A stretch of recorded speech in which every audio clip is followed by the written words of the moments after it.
Let's look at recommendation number 3 provided in the IES Dropout Practice Guide for Dropout Prevention. Again, we're going to click on this electronic guide.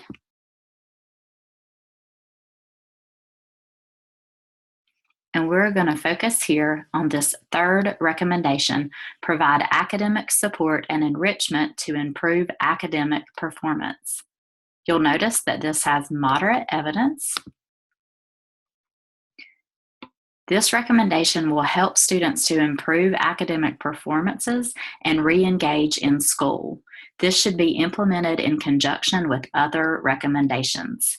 Let's go a little bit deeper with this recommendation.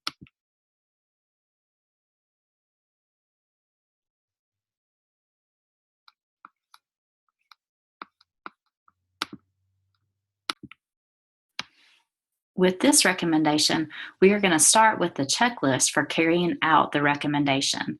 What we will notice is that there are 2 steps or checks for us to look for. One, we want to provide individual or small group support in test-taking skills, study skills, or targeted areas such as reading, writing, or math.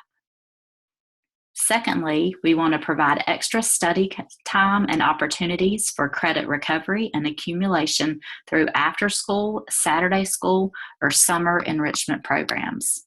Let's learn a little bit more about these recommendations. We have scrolled to page 22 in the PDF document, and we're looking at recommendation number 3. Again, this recommendation is supported by a moderate level of evidence. This recommendation will start us off with a brief summary of the evidence after this introduction section. As you look through this summary of the research, there are a couple of terms that you're probably very familiar with. So you're going to see a reference to tutoring programs, homework assistance, enrichment. You'll also see some recommendations in terms of more intensive school programs and homework assistance.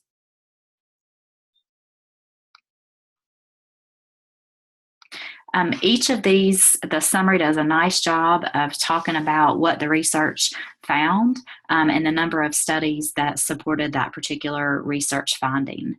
So for example, we have one here, and it is a whole school reform model that was for high schools that offered additional reading or math courses for students who needed additional support. What this study noted is that the reading coursework in conjunction with other reading courses offered at the school. And there was also an educational software component. You'll also notice references to summer school and Saturday school, and the idea of accumulating credits, which is certainly going to be important for our high schools, and receiving academic help. You'll notice another intervention here that offered remedial reading programs. You'll also notice some information around what was the effectiveness for tutoring or homework assistance. And you'll notice, as you probably do in your school or district, that there's a lot of variety when we look at that.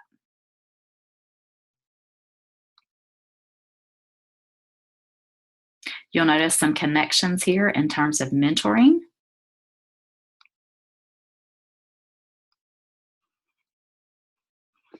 And then we'll go into the steps in terms of how to carry out this recommendation. So when we're thinking about this, the first step would be to provide individual or small group support in test-taking study skills or targeted subject areas such as reading, writing, or math. As you think about this work, this will be a great opportunity to start reflecting on some of the connections that you already made in our online course. So for literacy and math. We're now in the online course, and we are looking at the portion 2.2, developing the literacy component to the intervention.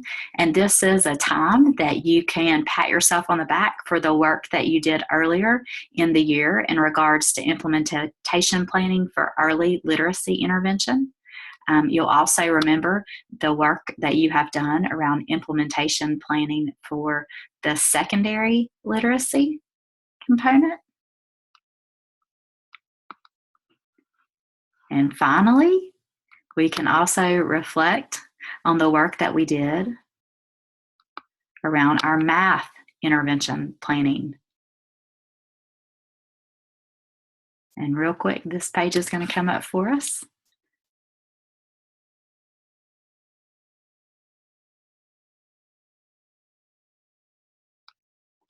So as we think about this recommendation number 3, it's important to think about all the work that you have already done in terms of creating your intervention system. And next, we're going to look at recommendation number 4.